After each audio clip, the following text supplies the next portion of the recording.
L'Évangile nous rapporte donc aujourd'hui deux événements dramatiques qui ont fait beaucoup de bruit dans toute la Palestine. Un massacre et une catastrophe.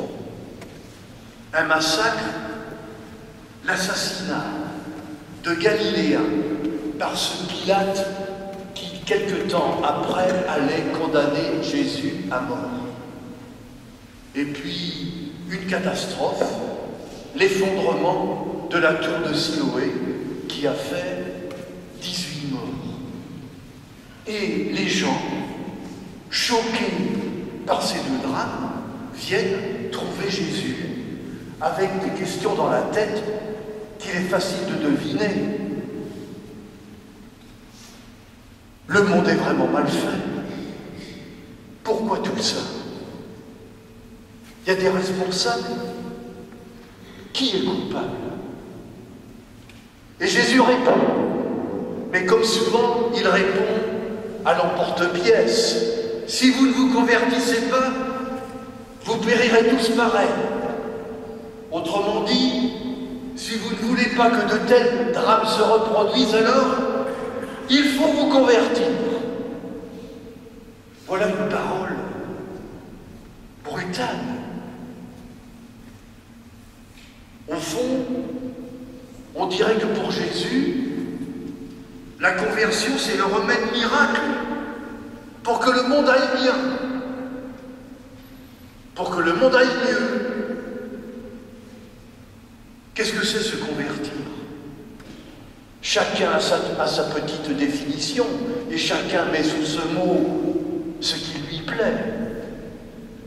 Alors, plutôt que de faire de longues élucubrations sur ce que c'est que se convertir pour Jésus, j'ai préféré, avec vous, prendre le temps de regarder un homme en train de se convertir. Cet homme, c'est celui que la première lecture met sous vos yeux. Cet homme, c'est Moïse. Moïse. Qu'on nous montre dans cette scène bien connue du buisson ardent où Dieu l'appelle pour aller libérer son peuple qui est esclave en Égypte. Mais pour bien comprendre cette scène, il faut avoir en tête ce qui s'est passé avant. Voilà pourquoi je vous propose de faire un petit flashback, comme on dit, un petit retour en arrière sur la vie de Moïse. Tout le monde connaît Moïse. Moïse fait partie de ce peuple hébreu qui était esclave en Égypte. Et Moïse, à sa naissance, a échappé au massacre qui avait été décidé par Pharaon pour éliminer tous les garçons nouveau-nés à la naissance. Et miraculeusement, et aussi par un stratagème de sa maman, Moïse a échappé au massacre. Il a été recueilli par la propre fille de Pharaon, qui l'a pris sous son aile et l'a emmené chez elle à la cour. Et elle va l'éduquer. Mais Moïse n'oublie pas qui il est. Il n'oublie pas ses frères esclaves. Et un jour, il est témoin d'une scène qui va le bouleverser. Sous ses yeux, un compatriote hébreu se fait tabasser par un Égyptien. Son sang ne fait qu'un tour, il intervient. Que fait-il? Carrément, il tue l'Égyptien. Il le tue et il le cache dans le sable. Ni vu, ni connu. Du moins, le croit-il. Parce que le lendemain, il est témoin d'une dispute entre deux de ses compatriotes. Alors, il veut intervenir pour rétablir la paix.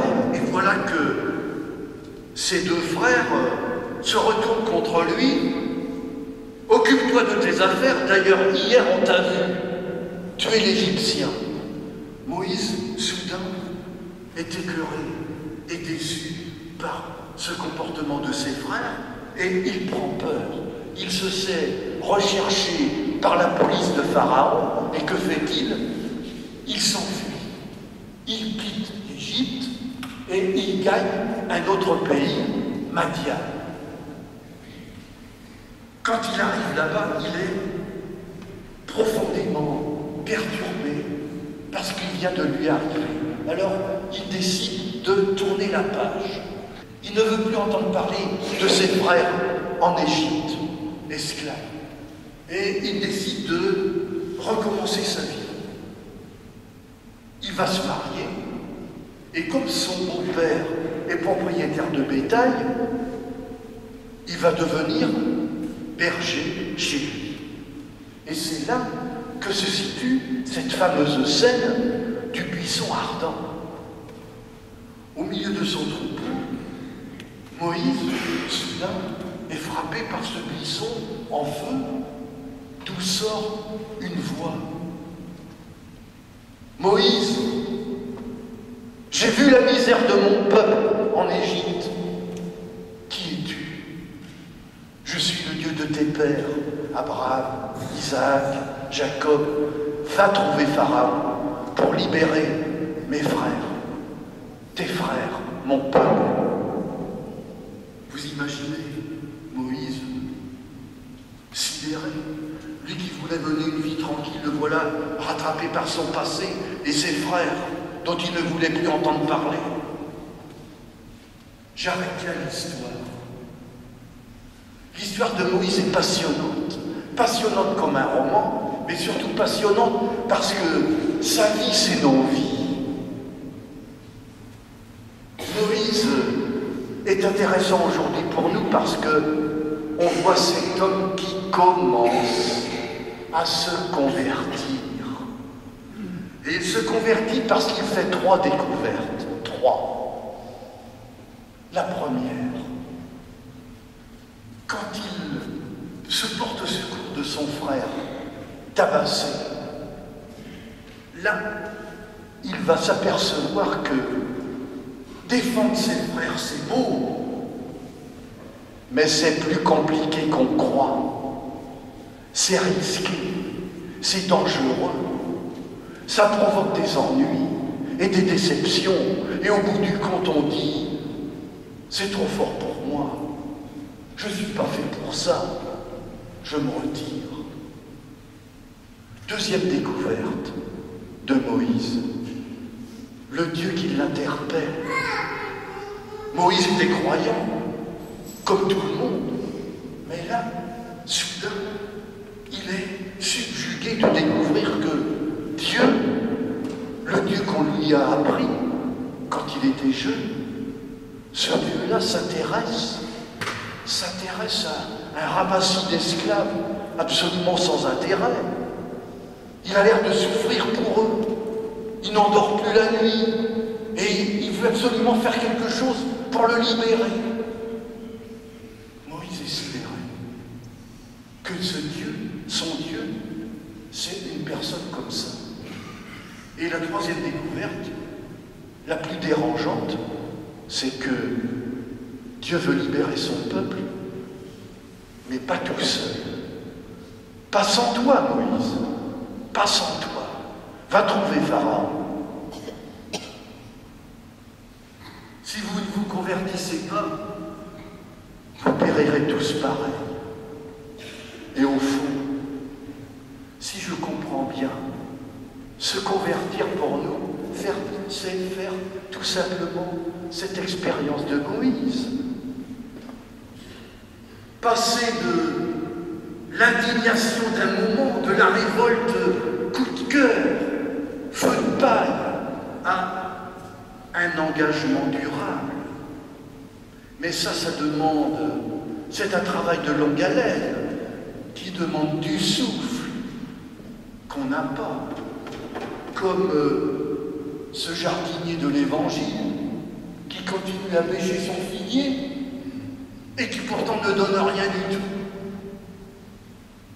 Et puis, cette découverte de notre Dieu, du Dieu de Moïse, un Dieu étrange, qui veut bien nous libérer, mais pas sans nous, pas sans toi. Quel Dieu étrange!